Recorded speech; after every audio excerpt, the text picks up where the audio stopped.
જય શ્રી કૃષ્ણ। આજે બનાવવાના છે બટેકા વડા અને ચીઝ વડા પણ બનાવશું। ચાલો બતાવું।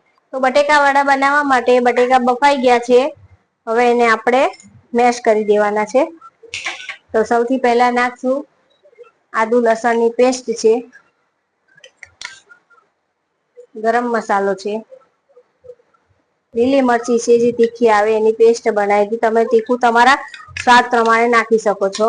થોડી ખાંડ, ધાણા જીરું, આપણે હળદર નથી નાખવાની, તમે ભાવતી હોય તો તમે એડ કરી શકો છો। મેં સ્કીપ કરી દીધી છે।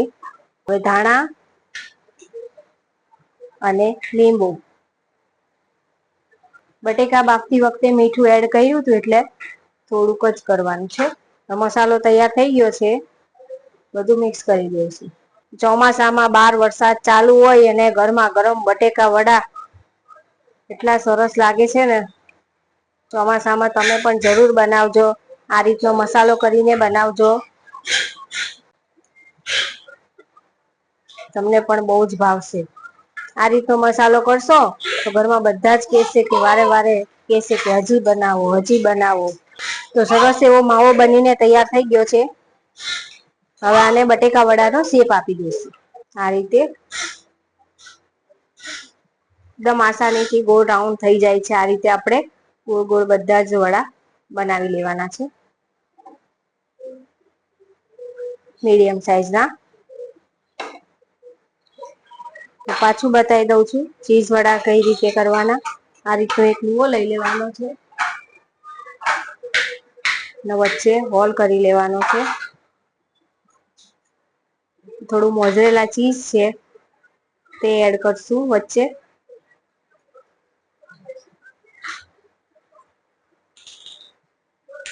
અને એને થોડું પ્રેસ કરવાનું છે, અને સાઈડમાંથી આ રીતે કરવાનું એટલે એકદમ સરસ ચીઝ એકદમ વચ્ચે કોટ થઈ જાય છે, બહાર નથી આવતું। વધારે એક્સ્ટ્રા આપણે માવો લગાવવાની પણ જરૂર નથી। એક જ વાર તમે લુવો લો ને એમાં જ થઈ જાય છે। તો છે ને રેડી ચીઝ વડું। તો તમને બતાવી દઉં, આ છે બટેકા વડા છે અને આ જે મોટી સાઈઝમાં છે તે ચીઝ વડા છે। બટેકા વડાનું બેટર બનાવવા માટે એક તપેલીમાં આપણે ચણાનો લોટ છે એડ કરશું,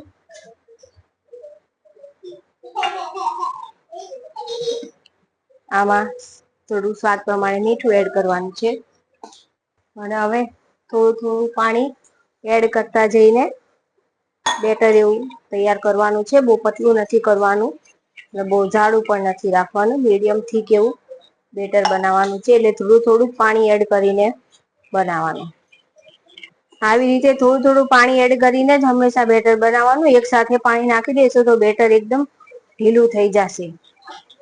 તો આપણું બેટર બનીને તૈયાર થઈ ગયું છે। એકદમ પતલું પણ નથી ને એકદમ જાડું પણ નથી, આ રીતનું કન્સિસ્ટન્સી રાખવાની છે। અને હવે એમાં નાખવાનું છે થોડો સોડા એડ કરવાનો છે। હવે બેટર આપણું બનીને રેડી થઈ ગયું છે। અને આ મોળા મરચા લઈ લીધા છે, જે કટ કરીને ધોઈને લીધા છે, બિલકુલ તીખા નથી હોતા। એને પણ આપણે ચણાના લોટમાં ડીપ કરીને ફ્રાય કરી લેવાના છે। તો તેલ ગરમ કરવા માટે મૂકી દીધું છે, આપણે ચેક કરી લઈશું।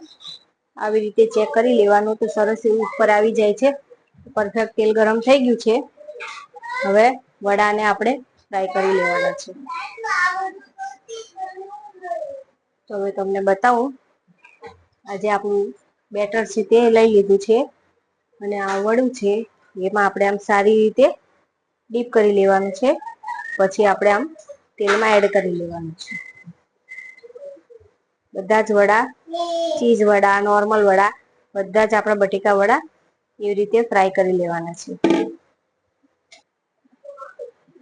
તમે જોઈ શકો છો સરસ એવા વડા આપડા ફ્રાય થઈ રહ્યા છે। તો વડા ફ્રાય થઈ ગયા છે। આવી જ રીતે આપણે બધા જ વડા ફ્રાય કરી લેવાના છે।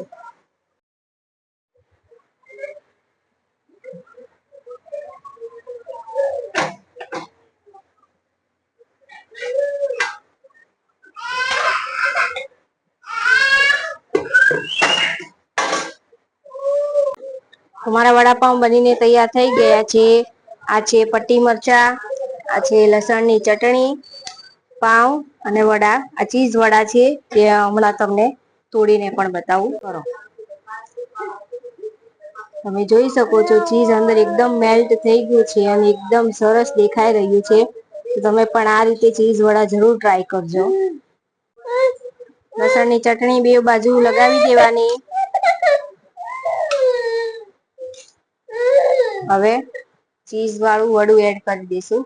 આપણું વડાપાઉં બનીને રેડી થઈ ગયું છે. ચાલો બધા જમવા.